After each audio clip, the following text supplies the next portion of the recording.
2029లోగా పేదలందరికీ ఇళ్లు కట్టిస్తామని ముఖ్యమంత్రి చంద్రబాబు ప్రకటించారు. వీలైతే స్థలాలు ఇస్తామని, కుదరకపోతే ఇళ్లు నిర్మించిస్తామని శాసనసభలో వెల్లడించారు. వైసీపీ హయాంలో జరిగిన గృహ నిర్మాణ అక్రమాలపై విచారణ పూర్తవగానే బాధ్యులపై చర్యలు తీసుకుంటామని చెప్పారు.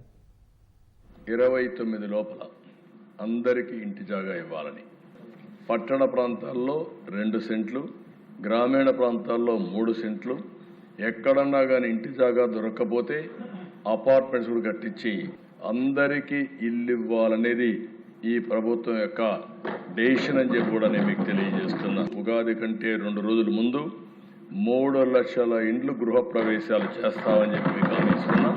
జూన్ 2026 2,50,000 చేస్తాం. సెప్టెంబర్లో ఇంకొక 2,10,000 చేస్తాం. ఈ ఒక్క సంవత్సరంలోనే 26 లోపల 10,60,000 ఇంట్లో పూర్తి చేసి గృహప్రవేశాలు చేస్తాం. అడిషనల్ గా దగ్గర 6 నుంచి 7 లక్షల ఇండ్లు కట్టాల్సిన అవసరం ఉంది. గవర్నమెంట్ ఆఫ్ ఇండియా కూడా మొన్నే ఆ పోర్టల్ కూడా ఓపెన్ చేశారు. ఎలిజిబుల్ పర్సన్స్ అందరినీ కోరుతున్నా, ఇప్పటి వరకు ఇళ్లు రాని వాళ్ళందరూ అప్లై చేసుకోండి.